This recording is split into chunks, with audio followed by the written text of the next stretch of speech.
Hello and welcome to the Sacral Circle, where we are healing sexual trauma collectively and lovingly. I'm your host, Janie Terrazas, and I'll be interviewing women from all walks of life who have had to face a sexual tragedy or abuse in one form or another and triumphed over their adversity.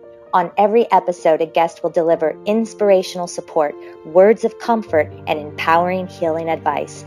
They'll courageously share how their experiences impacted their lives and what led them to face and conquer the blockages that kept them from fully reconnecting to their inner power and divine feminine sacredness.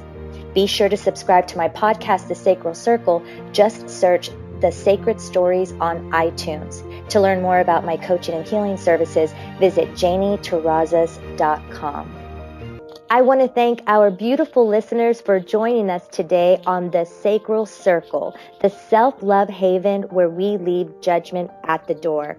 And today I have the lovely Angela Rae Clark. She is a writer, speaker, and coach. She's learned that everything in life can be improved with more love and acceptance. Her specialty is helping people unravel the mysteries of their patterns and dysfunctions.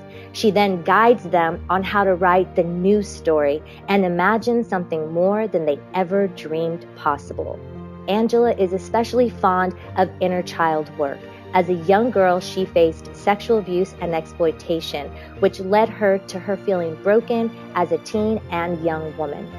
She hated herself and was overwhelmed with severe depression and complex PTSD. Now she passionately shares how her healing unfolded and how it opened her heart to miracles and mystery.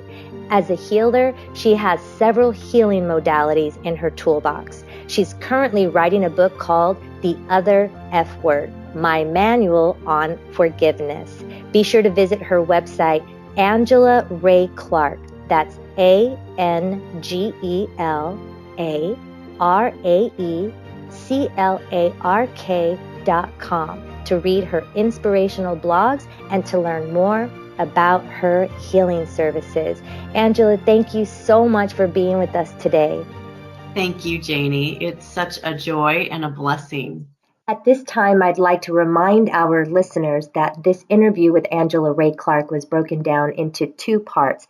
If you haven't checked out part one, be sure to go to thesacralcircle.com. Now enjoy the rest of our beautiful conversation as we get deeper into her book, The Other F Word, My Manual on Forgiveness. I read about forgiveness in the Arabic language, and they have 4 different levels of forgiveness. And the deepest level of forgiveness is Ya'afu, A-F-U-W. And Ya'afu as if it never happened. It doesn't mean you don't remember it, but the imprint of it is no longer in your body, in your mind, in your spirit, in your essence of how you show up and operate in the world. And I read that and I just said, well, I want that. Yes. Yeah, I'll have a plate of that, please. Exactly. But to go through that process, you're burning away stuff. It was, but it was so worthwhile. Going back to these 4 levels of forgiveness, and you said something about, like this is about this burning away. And when you said burning away, it's literally metabolizing it within the body. Like this is, we talked a little bit about alchemy. So I like that you used the burning away because again, it goes back to that ring of fire. There's a singeing that has to take place, and just how sometimes you have to cauterize something for it to heal. Yes. And so we have to, one, know what is the wound. And I know sometimes it looks yucky to look at a wound, but what is the wound? What is in it? And then, okay, now what can I do to help myself? And please, Lord, bring me who I need to help me heal this wound. And everything starts to align for you. What you seek, you shall find. And so all this beautiful information that you were guided to study and learn and read, and now you're sharing it. So thank you for sharing that about the 4 levels of AFUW, I think you said it was, AFU. Yes. Yes. And just because, and again, it's not about not giving it the reverence. You're giving it the reverence, but it no longer has a grip on you emotionally, mentally, spiritually, or physically. Therefore, now you can react you no longer have to react to certain things anymore. Now you just feel more, like you said, grounded and a little more centered when certain things happen in life. And you're like, oh, wow, look, I don't have to deal with that anymore because I healed A, B, and C. So now D, E, and F doesn't happen. Yay. And you pat yourself on the back. Yes. I like that you touched on rage. Yeah. That's a great emotion. That's one of those emotions that women have been told we're not allowed to feel. So there comes like an additional layer of shame that comes with when we feel rage. So thank you for being open and saying that was one of the emotions. That was one of the emotions I had to deal with in these last like 14 months of my life post my divorce. And girl, was it like intense. Like I literally felt like a scorpion. Like I felt like I could see this like black like thing. And I'm like, whoa, like what is this? And then discovering, like when you were talking about other people in your life or other individuals that we've taken on, we've absorbed their self-loathing or their rage from something else. And for me, it was the mother who had given me up for adoption. So when I found her and started learning about her story, everything that she was sharing with me, the undercurrent, the undertow for her was rage. So I'm like, wow, this isn't just mine, this is hers, and it's the collective, which you touched on. Yes. And I'll talk about the collective more in a little bit here, but the thing with the rage is that I went to see a healer, and he is in Sedona, and he was in Omaha for doing some classes and workshops. And so I went over to Omaha. I lived in Des Moines, Iowa at the time. And I drove over, and he was like, okay, you got to let it out, scream, holler, all of that. And I was like, you don't understand. If I do that, buildings around us, like the building we're in, might crumble. I have so much. And I was really afraid of hurting other people in the release of my rage. So I had a perfect sense. You were like worried, like right now when you were talking about it, I saw like the Incredible Hulk where he just goes nuts and everything. Yes. Oh my gosh, that makes so much sense. Thank you for that analogy or that visual or whatever. Oh, go ahead. So one of the things that came to me, not there in that practitioner's office, but sometime in the future, is that so I've worked a lot with letting Mother Earth be the vessel to take and transform what I'm letting go of, because I couldn't just let it go out into the world. That didn't feel good to me whatsoever. So if I'm in fact, I did this, I did an equine therapy workshop, and I was working on another trauma that I don't talk about publicly yet. But in there, I said to everybody in the group, I said, so there's a thing, could we open up I just want a vortex to be underneath the building that's taking this directly down to Mother Earth. It's like a drain, and we're just sending it right down there. And then I have this firm agreement with Mother Earth that she will take this and she'll use it in whatever way serves her. And quite a number of years ago, I got the message that our emotional work, the emotions that no longer serve us, that we're sending down into the core of Mother Earth, she can replenish oil stores with this. She can balance things in the world. And so this shaking up that we're seeing with the Me Too revolution, it's so far reaching, and all the emotions that are going to be flooding the earth in the next decade as a result of it. She's going to be able to find balance again. That's exactly her imbalances. Her imbalances are as a result of our imbalances. And this is why I feel like this particular work in helping individuals clear their chakras and balance, find their harmonious state, and also reconnecting to the truth, which is you are connected with all things. There is a relationship between you and Earth. And that we can look at it as simple as this. When we breathe, human beings could not breathe without nature giving us the oxygen we need. However, nature cannot survive without what it is we exhale, which is the carbon dioxide.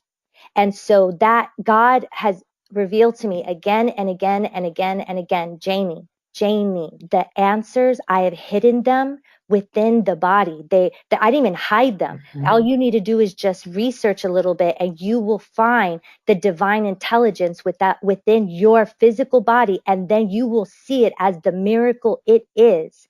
When you recognize that there is something within the body, which is the electricity, which is the energy, which can be seen as the soul, the consciousness, the spirit, whatever you want to call it, as long as that electricity is within this body, this physical vessel, it can function. And so there's two pieces to self. And it's like, study the body. You will find me within that. Understand and respect your home, and know that you are a cell within a cell within a cell within a cell. And so all that you feel, all that you think, all that you do, all that you are is all of everything within everybody. It's all interconnected. Wake up to this truth and live from that space, and see the magic and the mystery unfold before your eyes. But this is where, right? Oh my God. And then you come to this like total accountability, responsibility of like, oh my God. Oh my, like God is in all things sources, and all things sources within me. There is no separation between me and what is being seen in front of me. All that is happening to me, all is well. I am safe. I am worthy. I am powerful, and I can become my own healer.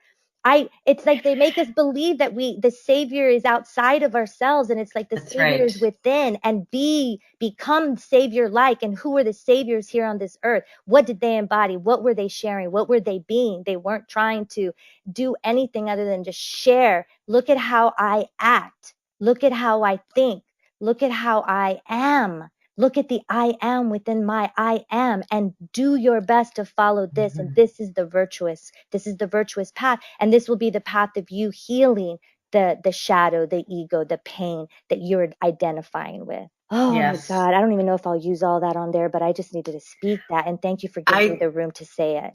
Yeah, I think you absolutely need to leave it in there. I'm just going to say that it is a delight to be able to have this conversation with you, and it feels so like fire, in a beautiful, transformative way. So I want to say that in that whole space of, I understood that his pain was my pain when I was going through those early memories of with my grandfather.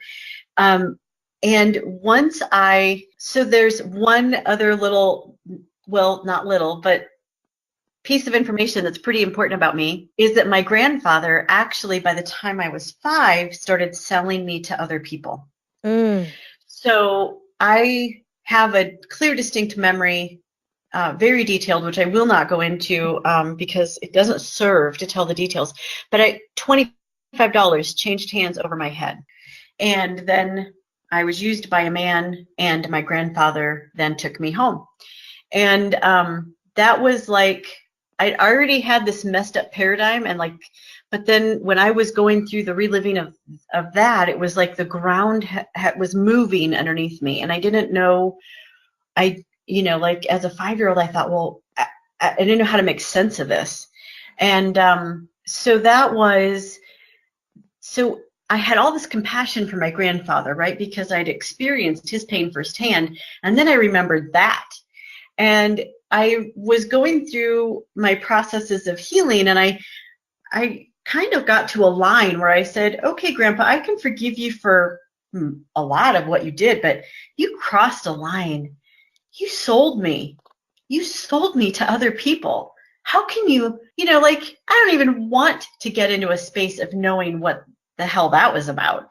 So I went to a retreat this one weekend, and God just worked my heart. So, in all of this God word, I get that a lot of people that are listening to this probably have a problem with the word God. I did for a long, long time. Me too. And I use God because it's easy, but I actually feel compelled to shift to saying the divine. I love saying the divine, yes. And that's totally beautiful, for sure. Because it's the spirit, and the spirit that I encountered as an adult going through this process was one that was so loving and generous, and, you know, really embodies everything that I ever needed in a being bigger than myself. Mm-hmm. The God from my childhood was about more shame and guilt and blame, and, you know, a bunch of rules, and that was not a God that ever made sense to me. Even as a kid, I questioned a lot of things, got myself into a lot of trouble because I questioned these things. So I had abandoned any spirituality for a number of years. And then when I rediscovered spirituality, it was a very new agey thing, which was somewhat superficial to me. And so it was through the working of my heart that I came into this different awareness of the person that I called the divine, or I do say God a lot now because I'm at peace with that. It's a very easy phrase to understand it. But so I was at this particular retreat, and we were doing a song that's Native American in origin, and it uses the phrase Mitakiyasin, and that means all my relations. And it's talking about being grateful and thankful and loving all of our relations. And every time we did this song, I would, in my mind's eye, visualize all of the beautiful people that I know in the world, which are many. I have said for more than a decade, I know all the best people in every town I've lived in every work environment I've ever been in. I've just met the best people. And so I just feel always surrounded by beautiful people. And then my family of origin, I would park in the very back row, and my grandpa would be on the other side of the fence. Like, you can be looking over the fence and peering in, but you can't really be inside the fence. And God said, what if you bring your grandfather front and center? And I said, well, that doesn't sound like fun. I don't know if I can do that. And in a weird set of, you know, like everything, it was so perfect. Like I couldn't have orchestrated a more perfect environment for this particular healing to take place. But a friend of mine had come in that morning, and I was very new to this community, so I didn't know these people all that well. But he came in and he greeted me by kissing my feet, which made me feel very uncomfortable. I'd never been greeted like that before. And then he gave me a big hug. And he said, are you going to be able to receive that I just kissed your feet? And I said, I'll work on it. I don't know quite what to do with this. And so then God said to me in the course of the morning at that retreat, could you kiss your grandfather's feet, and could you call him beloved? And I went, oh, I don't think so. That just sounds wow. So I will say that my grandfather had died many years before. So I knew it wasn't going to be literally his feet, but to cut it short, you know, to really get to the end of it, I went through a ton of tears and pain and angst, but this story is in my book already. At the end of the retreat, my friend who had greeted me that way, he agreed to stand in as my grandfather. And in front of the rest of the people in this group, about 20, 25 people, who didn't know the full story, I just said that he had committed crimes against me, but I didn't tell them that he'd actually sold me. I went over and kissed my friend's feet, and I called him beloved. And it was so profound and so complete.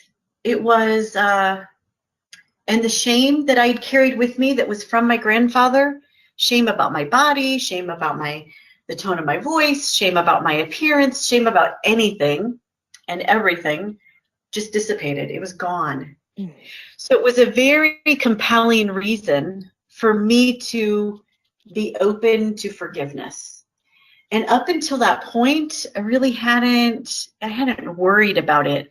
All sorts of people had said when they heard my story, oh, you'll need to forgive him at some point. And I kept saying, and not now.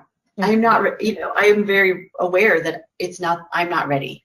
I don't know what it takes to be ready, but I know I'm not ready. So in the one thing I really want to say about that particular instance of forgiveness is that I really owned for the first time that this act of forgiveness was about me and me myself, not about the collective, not about my grandfather, not about the other people that were impacted by my grandfather. There are other people in my family that have abuse stories as well, but it was just for me. I had not known what the freedom was that I would feel because I had hated him and despised him and resented him. Resentment, actually, that's the best word. Mm-hmm. I resented him for what he did to me essentially my whole life. Mm-hmm. Mm-hmm. So I didn't know how it was holding me back, right? Mm-hmm. So when I let go of it and felt that freedom, it was like, oh my gosh, this is joy that I haven't felt this kind of joy ever before in my life. So and I was truly happy for so long, and ever since, actually, not for so long. Right. There's other things to work through, and I have, but in that, even if somebody just does their own work, if they don't feel compelled like I do and like you do to be able to reach out and have a voice with the collective, I've met many people that have no desire to have conversations with it on a global level. And okay. It is absolutely okay. So I just wanted to take that moment to say that your acknowledgement, I've heard from so many people, you're the first person I've ever told about this. And you might be the last person I ever tell about this. And I've held that and acknowledged it. And we've been able to help them, so that they can move on in whatever aspect of life they want. And I've said to them, you don't have to tell anybody. It's energetically rippling out without your words. Mm-hmm. So standing up and doing this just for yourself is the first act of self-love and the act of global love that you can do. Yes, because they go hand in hand. I really admire you for, again, honing in on being comfortable with just letting it be about you. That was something else I experienced as I was going through my process. And there were times when it was like, right now, Janie, when you do this bath, it was like my intuitive self or the divine speaking and guiding me through my healing process. And like I was going to take a bath and it was like, no, you're going to do this ritualistic type of bath that's going to cleanse you. And then it would be this beautiful guidance of what I needed to set the intention on to truly cleanse my cells of, in this particular instance, it was focused on any man that had ever touched me, put their hands on me, put themselves inside of me. It even got specific. I mean, this might be TMI, but it was like taking me back to all semen that had ever touched me, spit, all of their bodily liquids. It was going through this amazing purification process of the history of all the imprints of all the things that had impacted me on a sensory level, and then it got trapped in the somatic body. And so it was this wow kind of moment, and there you're not focused on anybody else, just you. And it was this, I wasn't allowing myself to truly feel 100% victimized, because we have this high level of understanding and compassion, but then we don't really let ourselves really feel the ouchie, all of the ouchies, all of them. Right. And that's what, it's so nice. I'm so happy for you. And I'm so happy for all the people that are listening to this right now, that in some way our stories are helping you guys see that there's a different way, and that your way is your way. And when you're ready to try different things, then that's when you're ready, and you need to learn how to trust your own little inner voice. It's okay to go to others for guidance and maybe to bounce something off of, but at the end of the day, this is also a process of learning to trust ourselves while we love ourselves and know ourselves and forgive ourselves. Earlier when you were talking about, you just like felt this freedom and this joy that overcame you when you did that beautiful Native American ritual. And I just kept hearing and seeing, let freedom reign, let freedom reign. And I'm also seeing it as in rain, RAIN, let it rain on you, let it rain on you. Let us purge and purify and in a gentle, loving way, and help each other. We're all here for each other, right? So absolutely. I've enjoyed this talk so much, and I really love too that we brought back that awareness of using Mother Earth to feel like she can blanket you and cleanse you. So that's why grounding and earthing is so important too as you go through this walk. You transmute that heavier energy out of your system, and that it's going to cleanse it and spin it back into light and love and wholeness and wellness. The last thing that I want to just say real quick is that there's this word called neuroplasticity that I'm in love with, because for a long time we thought that the brain, was unchangeable. Mm-hmm. And now we've been learning that the brain is very much changeable. And that's the thing that tapping does, and that mantras and affirmations do, is they're retraining our brain so that those old thoughts that don't serve us, we can retrain our brain to stop thinking them. Mm-hmm. And so that's, like science is catching up with what I knew intuitively and what you knew intuitively as you've done your work. And I just want to say neuroplasticity is, it's like a newer science, and it's, it's really starting to get some traction in common everyday, but especially in trauma work. It's pretty important. Absolutely. And that I have to say that I guess it was about 4 years ago when I started getting guided to study neuroplasticity, and it was a huge game changer for me in starting to understand how to actually tackle and or address and assess what was ruminating inside of me. Dr. Joe Dispenza is a really great name to kind of research around that, but there's just so much information. So thank you for bringing that up. And also you touched on journaling, and I think if we could say a little something about journaling, because that is really another beautiful way to sort of allow energy to kind of pour out of our body and onto the paper. So, and I think that our intention, I had a healer say to me recently, "Oh, don't write that out, because then that like embeds it in you." And I said, no, that's not my intention. Mm-hmm. My intention is that it's releasing it onto the paper so I don't have to hold on to it anymore. Mm-hmm. The other thing that I'll say is that I buy beautiful journals. They're expensive. Like I could use a 99-cent notebook, but I'm using a $20 journal, and they have beautiful covers, because at some point in my healing, I had somebody, I don't know where I heard it, but it became, everything, all of my words are sacred. All of my emotions are sacred. All of my feelings and thoughts, they're all sacred. And why wouldn't I want to put them into a beautiful book that's going to help me acknowledge the sacredness of it? That's so beautiful. It's so true. Yeah. One other thing you said a little bit ago about creativity being blocked with our rage and resentment. And I went through a big process of forgiveness, mm-hmm. with all my years of unforgiveness. In fact, I think since inception, I've been angry at my mother. And it was, a lot of defined, but a lot of undefined anger. Like I didn't really understand, but I had a huge volume of anger with her. And as I went through a process, actually just earlier this year, of really releasing it all, it was beautiful. And out of it, the book came out. It was a channeled experience. I wasn't looking to write a book. I went through, my heart was melting around this, and I was forgiving her. Then there was this voice in my head that said, "A manual on forgiveness," and I couldn't.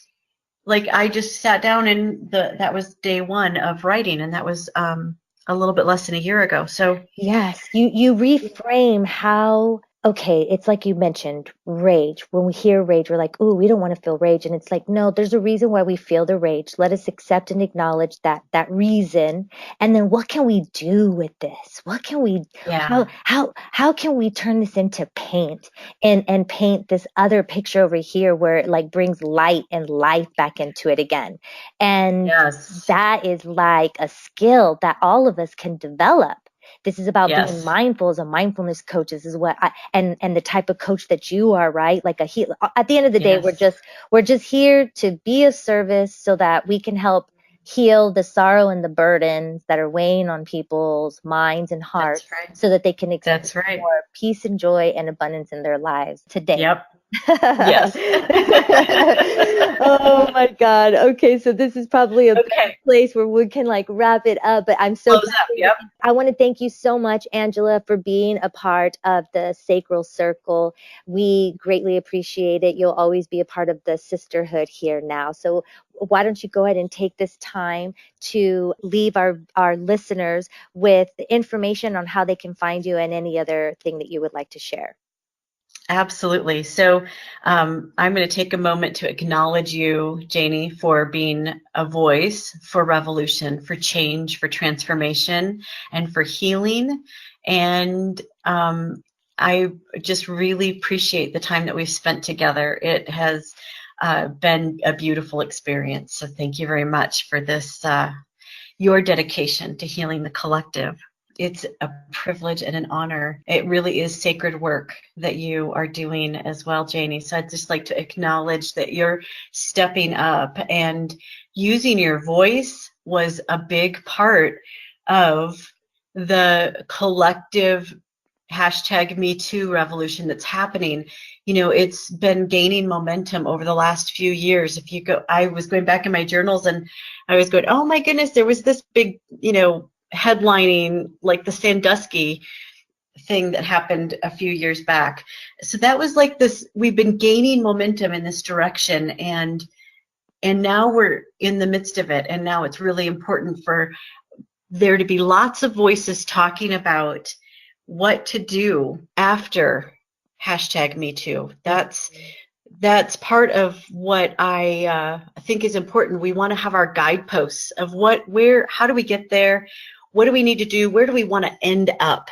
And you're a big part of that conversation. So I want to acknowledge that. Thank you so much for saying that, Angela. It means so much to me. Yeah. The last thing that I'll say is my website is AngelaRaeClark.com. And it's Angela, R-A-E, Clark. There's no E.com. And on my website, if you sign up to get my newsletters, which I send out sporadically, I'm kind of a by the moon more kind of girl than I am the first of the month. You're going to get a newsletter, or every day you're going to need to get. I don't have a rhythm in place yet. I love that you said that, because I needed to hear that today. Oh my God, I totally been thinking about. I have not reached out to my community via email, and I'm like, God, Janie, you really got to get that together. But yes, I do want to stay more connected with my community, and I look forward to that. There's just a lot on my plate that I need to get in order. But yes, it is important. Yes, it is. So I have what I will send you is what I used as my bath ritual, and what I still use as my bath ritual, and it's addressing things on every level of who we are, and it's a beautiful exercise that I've shared over and over with people, and they really get a lot from it. So I call it an intentional bath ritual. It can be done in the shower too. So if you're somebody who doesn't have a bathtub, that's okay. You can apply it to the shower. So I'd like for us to close in prayer, actually, again, and just honor all of the people that are listening, the people that will share this message with somebody else that they know that's in pain, that might be able to benefit from any part of what we've talked about today. And I'm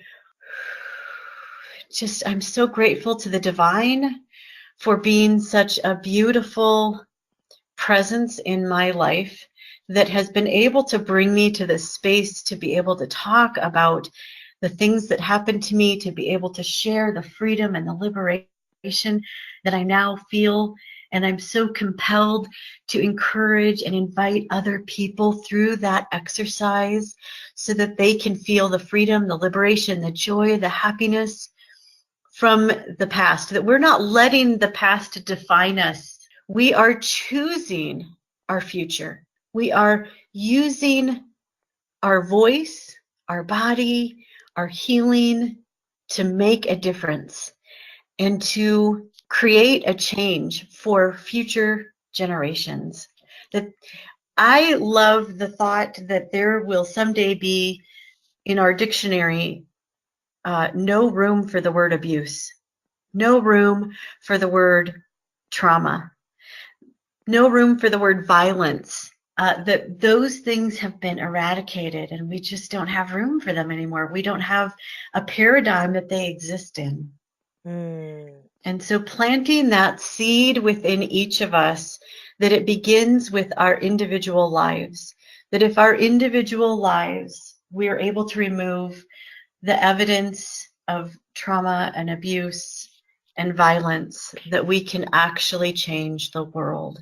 And I am really grateful and acknowledge that, and encourage that if you're feeling a little bit traumatized or unsure in your current story, to just be able to connect with the Mother Earth, connect with your breath, and know that everything you need to heal already resides inside of you.